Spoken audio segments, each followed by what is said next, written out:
Assalamualaikum warahmatullahi wabarakatuh. My name is Siti Mashta binti Muhammad Jais, and I'm a student at course OUMH 1303, which is English for Oral Communication.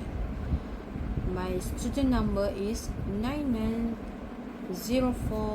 9904221061860001.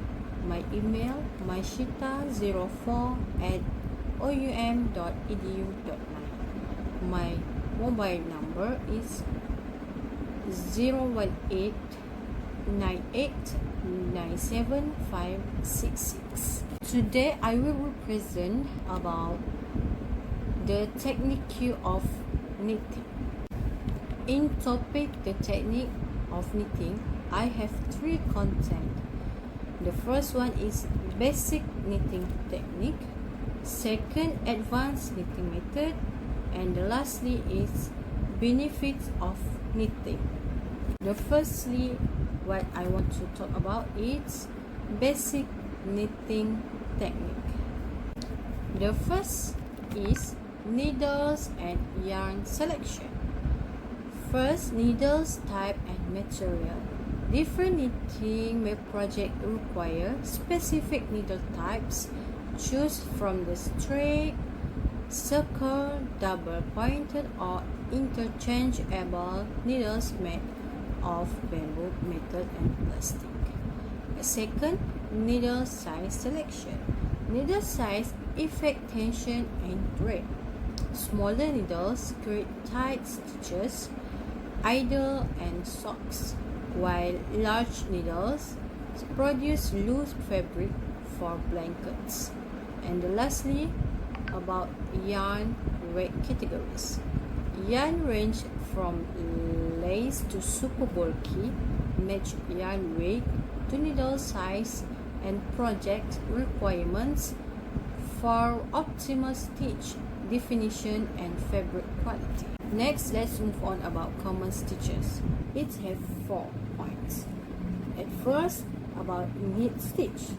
The foundation stitch in knitting, creating a smooth V pattern, perfect for beginners and essential for most knitting projects. Second, purl stitch. The reverse of knit stitch, creating bumps on the fabric. Combining with knit stitches produce various textures patterns. The third is ribbing. Alternating knit and purl stitches creates elastic edge for garments, common in cuffs, collars, and hems. And lastly, about seat stitch. Alternating knit and purl stitches in both rows and columns creates a texture non-curling fabric resemble sketch seats. Next, about pattern reading. Understanding pattern symbols. Pattern symbols are standard notations representing different stitches and techniques in knitting patterns, essential for accurate project completion. Next, about reading pattern charts. Charts provide visual representations of knitting patterns, showing stitch placement row by row for complex designs like cables and lace. Lastly, about pattern abbreviations explained.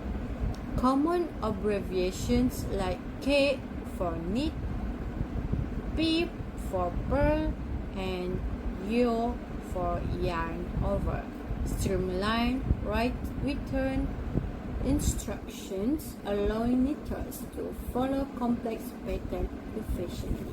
So now let's move on about advanced knitting methods. Let's talk about color work techniques.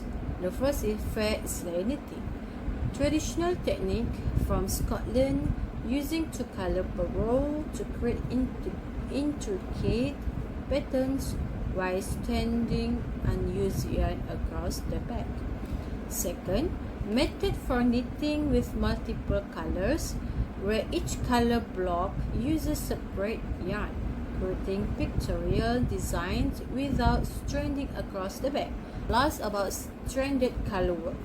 Technique where multiple colors are carried across the row, creating a double-layered fabric with excellent insulation. Next, about lace and cable patterns. First, understanding lace knitting. Lace knitting creates delicate open work through yarn overs and decreases, producing intricate patterns with lightweight any texture. Next, about cable knitting basics.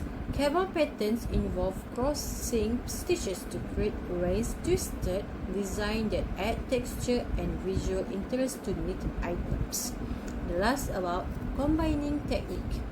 Merging lace and cable technique creates sophisticated patterns with both texture and open work, offering unique design possibilities. Last one is finishing technique. First is binding off technique. Various methods to various stitches at project completion, including standard bind off, stretchy bind off, and decorative edge for different project requirements. Next, weaving if inked. Technique for hiding yarn tails securely, preventing unraveling while maintaining a clean, professional appearance in finished knit items. Lastly, about blocking methods. Process of shaping and setting knit pieces using water or steam, and change stitch definition, drape, and ensuring proper sizing. And lastly, about benefits of knitting is about stress reduction through knitting. The rhythmic nature of knitting promotes relaxation, lowers cortisol levels, and creates a meditative state and effectively reduce anxiety and stress. The second is about mindfulness and focus. Knitting demands concentration on the present moment, fostering mindfulness that helps combat rumination and negative thought patterns. Last, about social connection benefits. Knitting circles and communities provide valuable social interaction, combating isolation and depression while creating supportive relationships through shared creativity. In conclusion, I would like to express my sincere gratitude for your time and attention throughout this presentation. Thank you for watching my videos.